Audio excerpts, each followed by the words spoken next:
Sering berlatih aja sih Bapak. Oke. Kebetulan Ica di rumah itu karena passionnya di komunikasi ya Heeh. Bapak, Ica sering berlatih di depan kaca, kayak ngomong sendiri.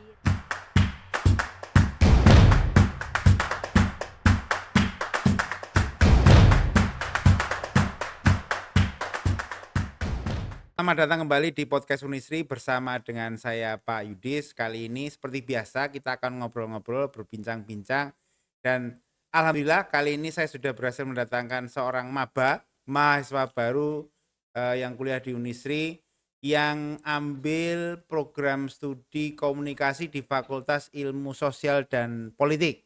Dan orangnya menyenangkan nih kayak ini karena pengalamannya juga segudang gitu kan.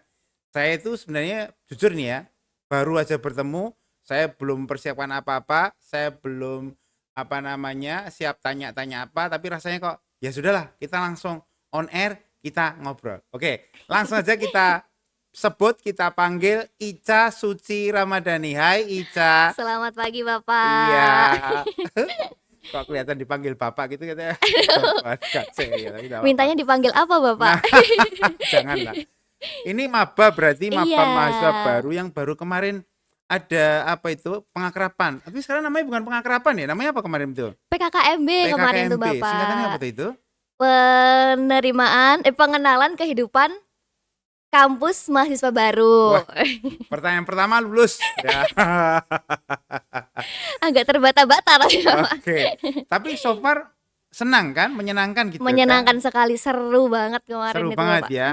Ketemu dengan teman-teman baru begitu kan? Ica ini dari Sragen ya? Iya betul, dari Kabupaten Sragen Ketemu Bapak. enggak sama teman-teman yang dari Sragen begitu? Kebetulan ketemunya baru kemarin, baru banget tahu kebetulan ada teman-teman yang dari Kabupaten Sragen. Tapi kalau dari Ah, satu sekolah itu tidak ada kebetulan Bapak. oh alah, enggak apa-apa, berarti tambah teman ya nanti di Iya. sini ya. Oke, oke, oke. Memang suka dengan prodi atau sorry ilmu komunikasi gitu? Suka Bapak dari SMA, mungkin dari Oh, SMP itu udah menyukai komunikasi ah, gitu. ah. Karena menurut Ica sendiri tuh komunikasi itu penting banget ya Bapak, apalagi kita menjalin kerjasama dan juga saya sendiri sebagai duta genre, Mhm. ketemu banyak orang. Jadi komunikasi itu menurut aku penting sekali gitu. Oh, duta genre ya? Iya, Duta genre itu keren Bapak. duta Generasi generasi berencana. generasi berencana. Ini memang catatan ya. Jadi dulu itu saya enggak ngerti. Soan bacanya itu genre gitu. Bukan Pak, genre itu ternyata itu singkatannya generasi Iya, berencana. betul sekali Bapak. Ica sebenarnya di Unisri ini ada beberapa teman-teman yang sudah kuliah di semester, enggak tahu, 3, 4, 5 gitu ya. Itu ternyata juga banyak yang berprestasi menjadi duta genre di kabupaten macam-macam kayak Ica kan di Sragen nih ya. Kemudian ada yang di Solo, di Karanganyar, di Sukoharjo begitu itu. Nah, saya jadi pengen ngerti nih. Ica ini masih SMA, kelas berapa waktu itu? Waktu itu kelas 11 naik Nah, kelas kelas 12 Bapak. sing saumuran karo aku mesti bingung tuh. Kelas 11 itu berarti kelas 2 berarti Iya, ya. kelas 2 SMA. Itu berarti memang ada levelnya untuk anak SMA begitu. Sebenarnya dari usia patokan Bapak, Oke, oke. minimal itu di umur 15 tahun dan maksimalnya di umur 21 tahun. Oh, berarti itu juga sama ditandingkan dengan anak-anak kuliahan Iya, berarti. betul. Kebetulan kemarin Ica itu ditandingkan dengan salah satu anak ilmu komunikasi juga dari UNS, Dari juga UNS. ada pendidikan bahasa Inggris juga ada dan kebetulan alhamdulillah yang juara satu dari SMA, Bapak. Gitu. Keren banget loh kamu, Ca. Waduh, terima kasih Coba Bapak. coba coba diingat-ingat kembali ya. Ica, kamu kok bisa menang? Itu kira-kira kamu lihat dirimu apa sih yang membuat dirimu menang itu apa sih? Sebenarnya karena keberanian juga ya Bapak. Ah, Terus skill komunikasi kebetulan kemarin waktu seleksi itu ada beberapa tes Bapak, ah, ah. tahapannya gitu. Tahapannya apa? Coba cerita Dan ya, tapi jangan iya, kelihatan sombong ya, jangan ya. agak flexing gimana gitu ya Pak.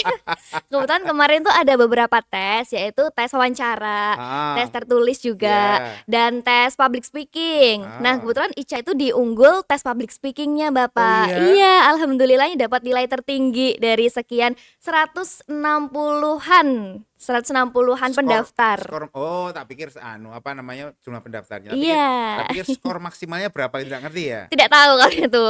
Oke, oke. Public speaking berarti yang dominan Iya, ya. betul sekali Ica Bapak. waktu itu di bagian public speaking itu ngomong apa? Oke, kalau di tes public speaking itu karena ada beberapa tema Bapak. Jadi Heeh. Ica itu kemarin ambil salah satu tema yaitu pergaulan bebas, yang dimana itu sangat relevan dengan isu permasalahan remaja saat ini ya Bapak. Jadi Ica mengambil tema itu pergaulan bebas gitu. Saya agak ngeri loh ini. Ica itu masih SMA waktu itu gitu kan, sudah ngomong soal pergaulan bebas. Oke. Apa toh, Ca, menurutmu pergaulan bebas itu gimana sih? Oke, jadi kalau dari menurut Ica sendiri ya Bapak, Heeh. pergaulan bebas itu adalah tindakan yang dimana sekumpulan remaja-remaja itu melakukan kegiatan atau Yang suatu hal bebas-bebas yang yang dilarang itu ya? berbasis dilarang ya Bapak. Seperti halnya Ah, kayak penggunaan nafza, terus perkawinan usia anak, terus adanya seks pranikah. Itu salah satu yang masih sekarang itu banyak sekali permasalahan remaja yang saat itu seperti ini ya Bapak. oke. Aku kudu hati-hati takon iki iki toh episode berbahaya ini ya, tapi enggak apa-apa saya tanya. Itu berarti kalau dari kacamatanya Ica, berarti itu memang sudah apa istilahnya itu, sudah semakin banyak gitu ya di Iya, kebetulan usiamu itu berarti ya? betul Bapak, sangat disayangkan sekali ya Bapak di usia Ica umur 18 tahun, 17 tahun itu marak Mhm. sekali pernikahan usia anak sih Bapak.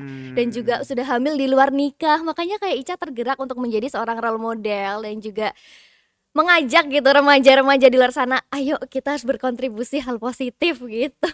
Menurutmu, menurutmu, itu apa namanya, boleh kita sebut teman-teman itu gitu Iya. ya, teman-teman itu kok bisa terpapar, itu nek menurut Ica, itu karena apa ya? Oke, sebenarnya ini karena beberapa faktor juga ya Bapak, Apa salah wae satunya itu? yaitu menurut Ica ada faktor lingkungan juga. Oke, Sebenarnya lingkungan. lingkungan ini berpengaruh banget sih Pak, apalagi Mhm. circle pertemanan kita harus bisa pandai memilih dan juga memilah teman gitu, mana yang bisa membawa kita ke arah positif, mana yang bisa membawa kita ke arah negatif dan itu skill memilih dan memilah teman itu penting banget ya guys. Jadi kayak it's okay kita memilih circle yang positif yang mana, yang negatif yang mana. Yang kedua yaitu beberapa hal yang saat ini sudah Ica temuin yaitu dari keluarga Bapak. Kebetulan Sebentar, kan pada usia itu 15, 16, 17, 18 gitu ya, itu kan kadang-kadang teman-teman itu tidak tahu, saya itu berada pada circle yang positif atau negatif, kan kayak gitu.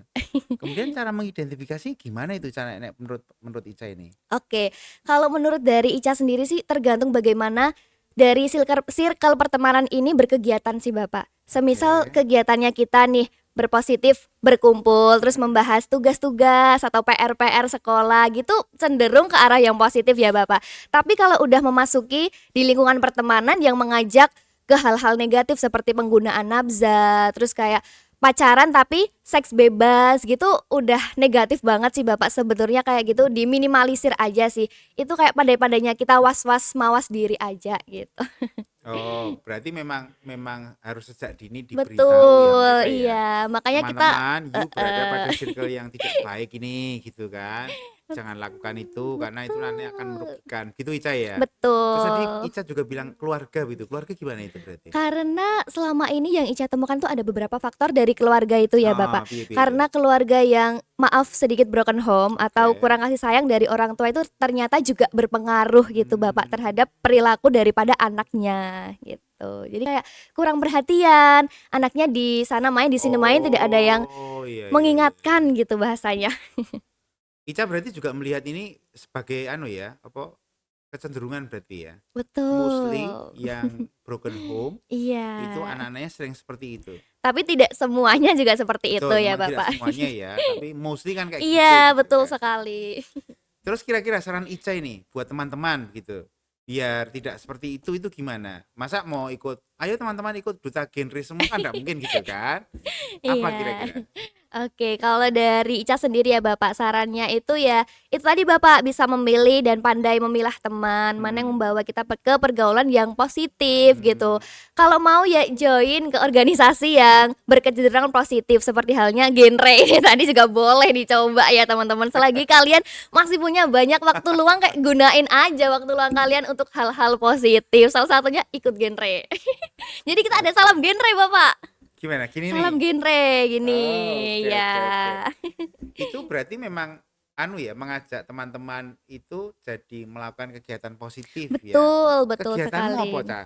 Selama kamu jadi duta genre ini? Kan tahun 2024 toh? Iya, Jadi 2000 itu bulan apa itu? itu sekitar bulan Juni, Juli, Bapak. Oh berarti sudah setahun lebih nih. Iya, 1 tahun lebih Apa menjabat. kegiatanmu selama 1 tahun tuh ngapain aja itu? Oke, excited banget ini Bapak bahas kegiatan 1 Heeh, tahun heeh, itu heeh. soalnya banyak Saya sekali pengen Bapak. apply juga jadi duta genre soalnya nih. Jadi kayak Mungkin nanti enggak tahu. banyak sekali Bapak. Ah, Kebetulan salah satunya itu adalah sosialisasi. Ini menjadi hal yang suatu menarik daripada seorang duta genre ya Bapak. Kita heeh, sosialisasi ke hal-hal ke desa-desa terpencil oke. ataupun ke sekolah-sekolah gitu. Apa yang Sasaran kamu kita sosialisasikan? remaja, yaitu tadi Bapak isu permasalahan remaja. Dari salam genre Oh, ini sebenarnya ada maknanya Bapak. Kita harus bisa menghindari yang namanya triad KRR, yaitu yang pertama apa itu? penggunaan nafza, Nafsa, nafza, terus pernikahan usia pernikahan anak, usia anak. seks pranikah, kayak gitu. Jadi kita sosialisasi tentang bahaya-bahaya seperti itu, Bapak. Dan juga ada tambahan sosialisasi mengenai stunting, Bapak. Oh Stunting, stunting. anemia, seperti itu. Kan karena banyak sekali yang seusia Ica ya, Bapak. Dikasih TTD itu malah dibuang. Jadi TTD itu apa? tablet tambah darah, Bapak. Iya, kebetulan Oh, itu kowe lak bingung to sampeyan TTD iki mau apa ngono to tanda lah. tangan gitu Tak ya. pikir ki tanda tangan ya ta. Nek tanda tangan wis dolanmu amplop to lahan ya ta. Jadi TTD itu Tablet tablet tambah tambah darah. darah. Betul banget, itu penting Itu mungkin banget. rasanya pahit itu. Enggak Bapak sebenarnya, amis, lebih ke amis. Makanya ndak Banyak banyak yang yang nggak suka. suka, tapi ternyata itu mengandung khasiat yang banyak sekali Bapak. Apalagi kita sebagai seorang remaja yang setiap bulannya itu mengalami menstruasi ya Bapak. Kita mengalami Hmm. banyak kehilangan darah-darah. Jadi kita bisa mengonsumsi yang namanya TTD teman-teman. Jadi banyak sekali remaja di luar sana, teman-teman Ica ya Bapak, terutama di sekolah itu kayak dikasih TTD tapi mah dibuang gitu. Jadi kita Karena tahu mensosialisasikan rasanya amis itu. tadi itu. Iya sebenarnya, tapi harus paksa teman-teman. Jadi jangan sampai nggak minum Itu gitu. apa namanya? Harus rutin diminum gitu atau gimana Iya, Ica? kebetulan itu 1 minggu 1 kali, Bapak. Hanya 1 minggu 1 kali. Tapi Satu kalau minggu satu pas kali. tidak menstruasi ya, Bapak. Tapi kalau Ah, di kala menstruasi datang, itu bisa diminum dan dikonsumsi setiap oke hari. oke oke. Sorry Gitu. teman-teman ini bukan promosi ya. Kita nggak nyebut merek Iya, tablet tambah darahnya itu apa begitu. Tapi memang memang penting saya pikir saya setuju ini, Ca. betul. Kadang-kadang aktivitas kita yang banyak itu nggak tahu ini benar atau enggak ya. Mungkin kemudian membuat kita lelah gitu ya. Barangkali penting juga untuk mendapatkan asupan itu. Tapi kan makan Betul. protein yang banyak, makan cukup itu kan Iya. bisa toh, Ca? Itu juga bisa mengganti Bisa ya. daripada tablet tambah darah, Bapak. Apalagi zaman sekarang itu remaja putri ya khususnya Bapak, itu banyak mengonsumsi seblak dan junk food gitu loh Bapak. Makanya kita sosialisasi juga yang namanya isi piringku Bapak. Kemudian itu harus seimbang antara karbohidrat, protein dan juga sebagainya. Sik, Ca, sebentar, Ca. Yang menarik ini. Kan teman-teman itu akhirnya kan enggak suka makan TTD tadi itu, tablet Iya. tambah darah. Terus caramu untuk meyakinkan bahwa ini harus diminum gimana? Oke, jadi sebenarnya itu balik ke kesadaran diri masing-masing juga ya Bapak. Kalau kamu Heeh. mau sehat ya udah ikutin arahan Oh dari begitu. pusat. Tapi dikasih tahu enggak sama tim apa itu istilahnya, tim kreatif gitu mungkin, Ica nanti cara memberitahunya begini begini begini gitu enggak? Oke, itu sebenarnya tergantung audiensnya Bapak. Hmm, Semisal kita mendapatkan audiens anak-anak, kita kan juga menyeluruh ya Bapak, bukan hanya remaja saja, tapi juga balita, anak-anak dan lansia juga. Dan kebetulan kemarin tuh banyak remaja dan juga anak-anak Bapak. mhm. Jadi kita tergantung audiensnya, bagaimana audiens itu bisa tertarik. Yaitu salah satunya kemarin juga bisa menggunakan metode daripada ini Bapak, Ica tuh punya program kerja menggunakan boneka capit. Boneka Capit, iya capit. boneka tangan gitu loh Oh, Bapak, oke hand oke oke. puppet, Ah, ah. Itu iya gimana itu? itu. Ya udah kita mensosialisasikan menggunakan itu, jadi kayak audiens tuh bisa tertarik gitu loh Bapak, oh iya ya gini gini gini gitu. Kebanyakan audiensmu kan beragam toh Iya dari berbagai umur toh. betul. Berarti memang mungkin karena sering ya Ica ya. Masih ingat enggak dulu waktu pertama kali Ica harus tugas gitu kan. Kemudian keringetnya sak jagung-jagung gitu. Oh, pernah mengalami itu juga? Kebetulan enggak Bapak, Oh, berarti percaya dirinya keren ini ya. karena Wah, ini bar sebelum podcast ikut kudu dilanjutke ngobrol iki. Nyenengke banget. Terus ini loh, Cak. You kan waktu itu masih SMA kan? masih SMA Bapak, Kelas du kelas kelas 2 naik kelas 3. heeh. Kebetulan pas menjabat itu berarti sudah kelas 3. Nah, padahal kegiatan duta genre itu banyak kan? Banyak. Seminggu ada berapa kali? Tidak tentu sih Bapak, kita tergantung Say like callingan. 3 kali paling enggak gitu Iya, ya? paling banyak ya 3 kali lah Bapak, Oh, oh, 1 minggu. paling banyak 3 kali. Saya pikir minimal 3 kali. Itu Enggak Bapak. sekolahmu gimana? Keder enggak? Kebetulan, dengan itu Ica bisa membuat skala prioritas Bapak, di mana semisal kita kan duta genre ya Bapak, Hmm. itu diambil 16 pasang Bapak. Jadi kita semisal satu hari Senin gitu ya Bapak dapat callingan ke SMA ini atau ke desa ini. Semisal hari itu Ica ada ujian atau bahkan pelajaran yang tidak bisa ditinggalkan gitu ya Bapak. Ica berarti tidak ambil dispen, bisa digantikan yang juara 2 maupun yang finalis lainnya gitu Bapak. Jadi kita tuh Oh. fleksibel. Menjabat iya tapi tidak meninggalkan pelajaran gitu. Oh, berarti ada cadangannya. Iya Berarti tidak masalah betul, ya. tidak masalah Soalnya tadi Bapak. saya juga dapat info dari informannya Pak Yudis nih.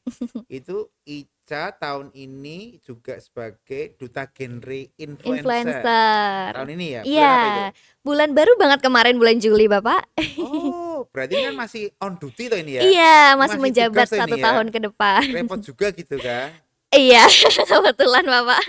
Karena banyak kita itu konten edukasi melalui sosial media juga Bapak. Apalagi Ica sekarang sudah mulai naik level jadi mahasiswa ini sekarang Iya, ya. Itu kira-kira tapi belum nemu ya strateginya gimana gitu ya. masih meraba-raba Bapak. Masih meraba-raba ya. Oke.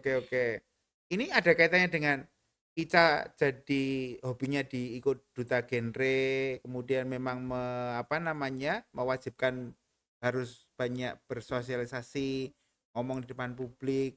Apakah itu alasanmu kemudian kamu ambil ilmu komunikasi gitu? Salah satunya Bapak, Hmm. itu karena kayak basic Ica kan juga di komunikasi ya Bapak. Hmm. Sebelum ikut duta genre, Ica tuh juga aktif organisasi Oh, Bapak di organisasi. SMA, OSIS. Iya, dan OSIS. kebetulan menjabat menjadi sebagai seorang ketua humas Bapak. Dan OSIS. itu dituntut menjadi seorang MC. Oh. Iya, jadi sebelum menjadi duta genre, Ica tuh juga MC Bapak. Dan kebetulan saat menjabat duta genre juga masih menjadi pembawa acara di banyak acara. Dan di situ kayak komunikasi itu sangat tertarik gitu loh Bapak, makanya kayak oke ambil prodi ilmu komunikasi sih ini, cocok banget gitu, melanjutkan perjalanan Ica. Oke, berarti memang suka ya, suka Iya. berkomunikasi berarti ya, sehingga kemudian ambil komunikasi. Betul. Berarti tapi nyenengke loh Cah, nyenengke loh Wong ya. Sekolah SMA kemudian sudah terlatih menjadi MC gitu kan, suka tidak lagi grogi ngomong di depan umum gitu kan. Wah, ini luar biasa ini. Ini kudu dikancani. Tapi kadang itu masih grogi gitu juga masih Bapak. Yang kemarin saat PKKMB ada Bapak Rektor juga kan disuruh maju itu masih nervous sih, gimana ini, gimana takut salah gitu. Itu skripnya kamu buat sendiri atau gimana? Iya, buat sendiri Bapak yang penutupan pesan dan kesan Ah, itu. dibaca apa ngomong? Dibaca, Oh, dibaca. tapi ya tidak selalu baca Tidak gitu ya selalu Bapak. baca ya. Oke, buat sendiri. Iya. Ntar takon. Singkatnya ChatGPT po. Aduh. Enggak, buat sendiri ternyata ya. Oke, ini menarik nih. Jadi toh Ica kira-kira tips apa yang mau kamu sampaikan ke teman-teman nih sehingga kemudian ini saya terus terang meng-highlightnya di bagian ini kepercayaan diri begitu. Yuk ada enggak kira-kira bentuk sangu kita semua lah ya. Oke. Apa itu? Kalau tips untuk percaya diri ya teman-teman, kita bisa sering berlatih sih teman-teman. Aduh, terbata-bata ya Bapak ini. Kok jadi grogi ya? Nervous Artinya- deket Bapak. Berarti saya yang grogi nih ya. Aduh. Iya, jadi tipsnya salah satunya adalah sering berlatih aja sih Bapak. Oke. Kebetulan Ica di rumah itu karena fashionnya di komunikasi ya Bapak, Ica sering berlatih di depan kaca, kayak ngomong sendiri. Anggap kaca itu sebagai audiens kita gitu. Jadi kayak gitu melatih mental juga ya Bapak. Terus kita praktekkan saat sosialisasi gitu. Oh, aku berarti udah belajar ini, seharusnya aku bisa sih. Percaya diri itu yang pertama itu, dan konsisten teman-teman. Jangan kayak semisal satu hari nih udah ngisi di depan kayak gak digubris sama audiensnya, terus kayak udah malu gak digubris, takut kayak gini, mencoba lagi. Jadi poinnya harus bisa berani mencoba itu sih teman-teman. Kita harus bisa berani keluar dari zona nyaman ya teman-teman, bahasanya anak Gen Z gitu Pak. Oke. Berarti kuncinya harus berani ambil resiko Resiko, untuk keluar betul, dari zona zona nyaman. nyaman. Saya tambah satu lagi tipsnya. Kamu tadi perhatikan enggak? Beli kaca ya. Balik. Salah satu tips yang singkat. Iya. Karena kaca itu ternyata refleksi dari audiensnya gitu ya. Betul. Oke. Ica, terima kasih sekali ya. Terima atas kasih kehadirannya kembali ya. Bapak. Semoga sukses kuliahnya. Amin. Semoga lancar juga dengan kegiatan banyaknya gitu kan, dan selalu meningkat. Oke. Masya Allah. Terima kasih teman-teman. Kalau misalkan masih mau melanjutkan, main aja langsung ke komunikasi, nanti biar ketemu sama Ica, ngobrol-ngobrol banyak gitu kan. Tanya, Mbak Ica, beli kacanya di mana? Aduh. Oke, terima kasih. Begitu dulu, kita ketemu lagi di lain kesempatan. Bye-bye.